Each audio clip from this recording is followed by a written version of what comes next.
Meus amigos e minhas amigas, estamos de volta para dar continuidade no curso de estrutura de concreto armado. Nessa fase agora, nós falaremos do capítulo 4, parte 5, no que retrata laje, especificamente o assunto de reações de apoio e esforço cortante em laje. Ok? Eu vou compartilhar com vocês uma tela, uns slides, né, que retratam sobre esse assunto. Vocês podem ver aí, nesse slide, no item 13.10, e nesse item nos ensina, com base na norma, como é que a gente faz para determinar as reações de apoio e, consequentemente, os esforços cortantes nas lajes. A norma, segundo o item 14.7.6, ela nos dá umas diretrizes, de forma simplificada, inclusive, de como fazer isso.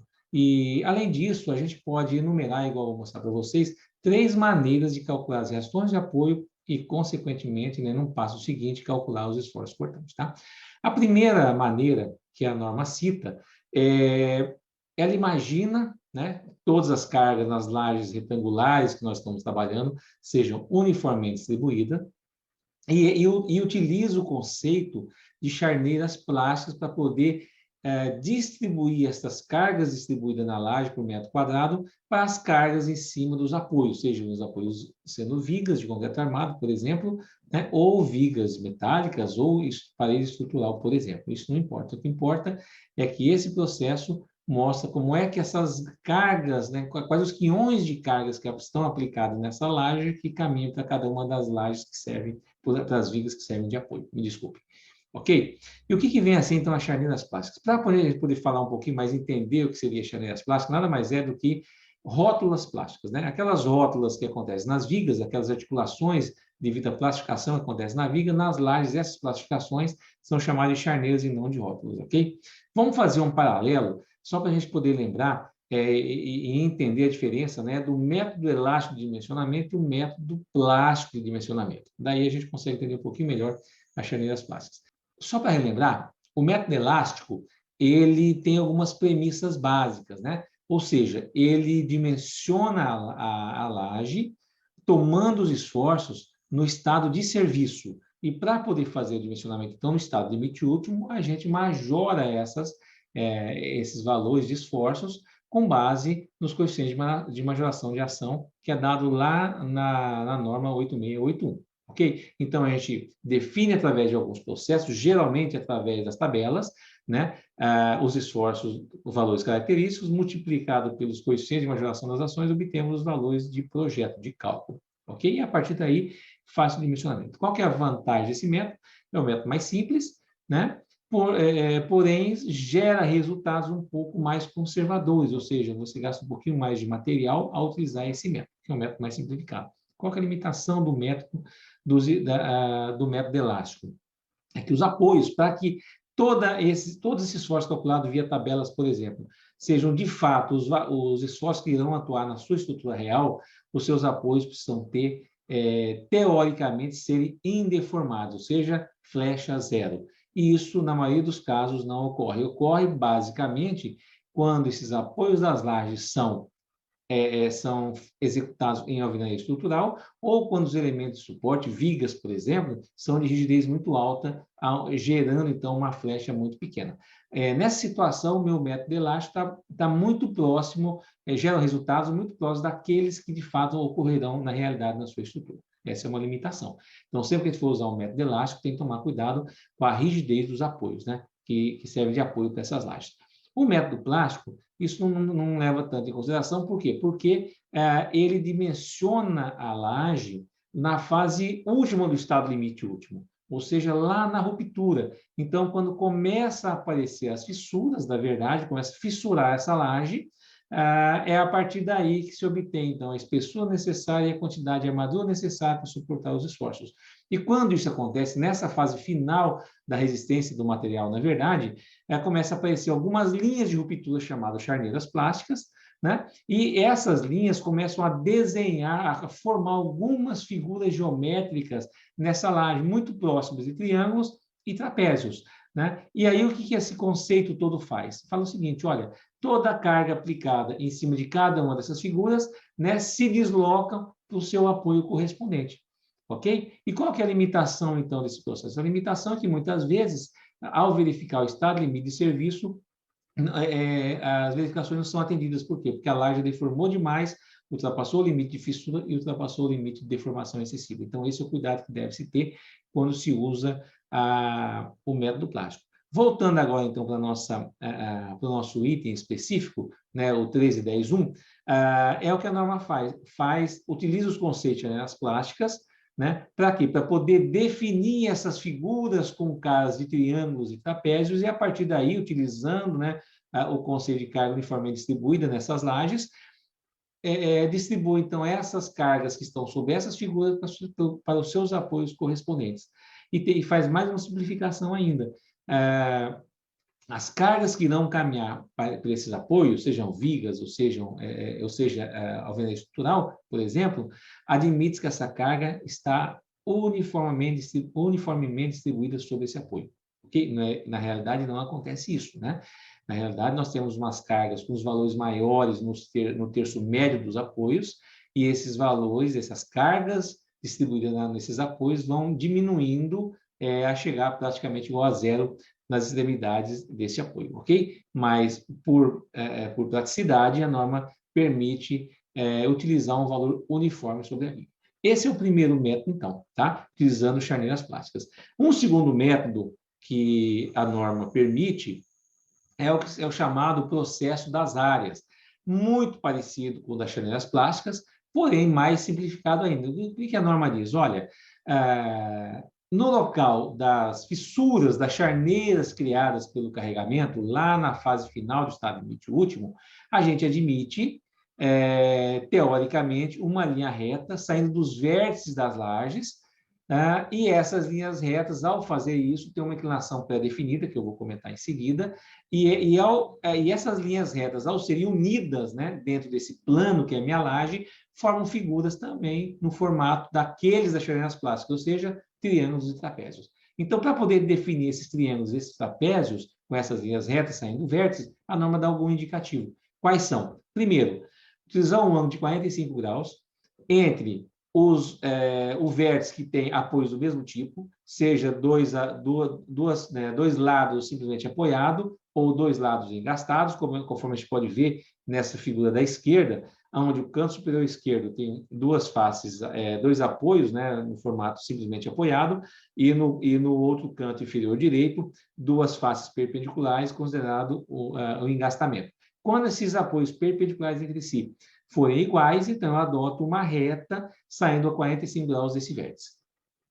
Uma outra consideração que a norma faz é adotar um ângulo de 60 graus a partir do apoio considerado engastado. Como, por exemplo, na mesma figura, se eu verificar o canto inferior esquerdo e o canto superior direito, eu tenho uma face apoiada e outra face engastada. Dessa forma, a reta que sai desse vértice tem um ângulo de 60 graus em relação à face engastada. E, por último, mais uma peculiaridade, quando eu tenho uma das bordas sendo livres, ou seja, sem apoio, essa linha reta sai perpendicularmente a esta face sem apoio, tá? A essa borda livre.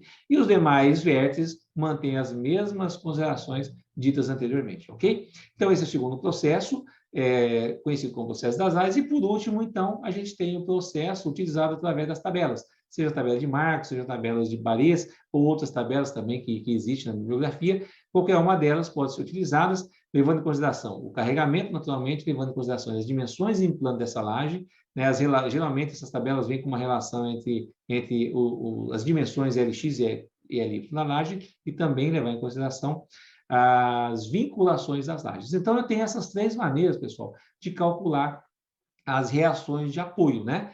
Seja o método mais refinado, que é o método das charneiras plásticas, seja um método aí meio híbrido, podemos chamar assim, né? Que seria o método do processo das áreas, onde eu uso umas linhas retas que simulam as charneiras plásticas, porém, a distribuição das cargas da laje para as vigas, ou seja, o cálculo da reação de apoio é feito através do método elástico, né? E, por último, então, é o uso das tabelas, uso das tabelas, que também é um método elástico, tá certo? Então, eu tenho essas 3 considerações. E dessa maneira, para finalizar, só lembrar o seguinte, que o esforço cortante na face dos apoios, ele é numericamente igual à reação de apoio.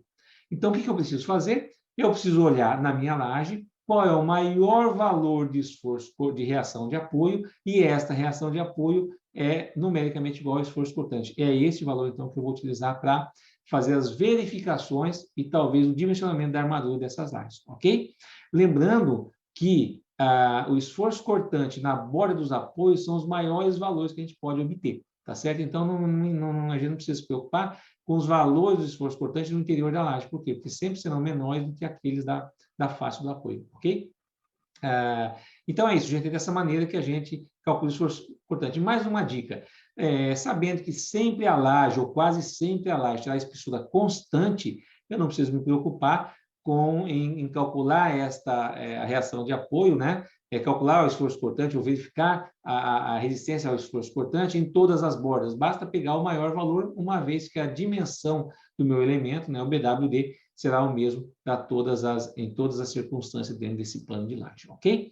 Então, é isso. Então, é dessa maneira que a gente consegue calcular a reação de apoio e, a partir daí, calcular o esforço cortante solicitante. Naturalmente, esse valor que a gente obtém dessa maneira é o esforço cortante característico, que majorado através do coeficiente de majoração das ações, a gente obtém o esforço cortante de cálculo, ok?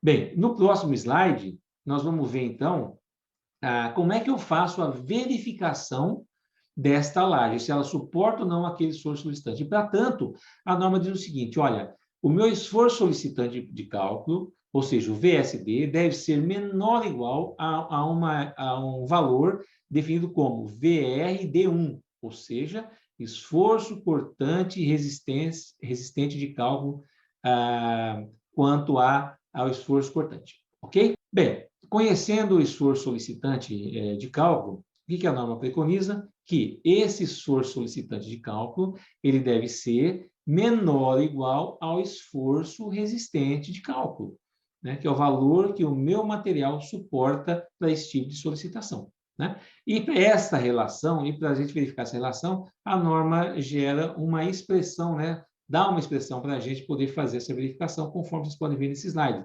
Que expressão é essa? Leve em consideração a resistência, a tensão resistente de cálculo do concreto de aceleramento, um parâmetro, um valor K, que nós vamos ver o que significa esse K, depois tem uma fórmula toda aí, e leve em consideração também, além da seção transversal da minha laje, um fator a mais, que é a taxa geométrica de armadura, ou seja, quanto é de armadura que eu estou usando, quanto é de armadura que está cruzando a minha seção transversal na qual eu estou verificando. De forma prática, pessoal, de quanto de armadura está chegando até o apoio, ok? E essa verificação, a norma preconiza o seguinte, ela é feita por uma seção transversal posicionada a uma distância D da face do apoio, ok? Então, eu tenho a altura dele, né? Meço essa distância da horizontal, é nesta seção que eu vou verificar, ok? Vamos entender e vamos verificar como é que a gente calcula cada um desses parâmetros que constam dentro da expressão do esforço cortante existente de projeto, ok? Nós temos, então, o tal RD, que nada mais é do que a tensão resistente de cálculo do concreto ao efeito ao cisalhamento, e é calculado com base na resistência à tração do concreto o valor de projeto. Esse valor, por sua vez, nós já vimos em outras aulas, tá certo? Quem tiver ainda alguma dúvida e quiser relembrar, basta dar uma olhada nas últimas aulas que nós já comentamos. Nesse caso da laje, o BW tem uma condição particular, ou seja, ele é considerado sempre igual a 100 centímetros, isso significa que a gente está sempre calculando a laje por faixa unitária, ok? Então, sempre que a gente for dimensionar uma laje, ou verificar o esforço cortante, nós vamos usar o BW igual a 100 centímetros. O D é a altura útil, é um conceito já conhecido, mas que vale lembrar, o D é calculado como sendo sempre a distância do CG da armadura que está sendo calculada até a face mais comprimida do concreto, ok? O γ1 é um parâmetro relativamente novo, ele é denominado como taxa geométrica de armadura e correlaciona a armadura calculada para essa faixa unitária que cruza essa seção transversal que está sendo avaliada em relação à área útil do concreto, ou seja, o BW igual a 100 centímetros vezes a altura útil.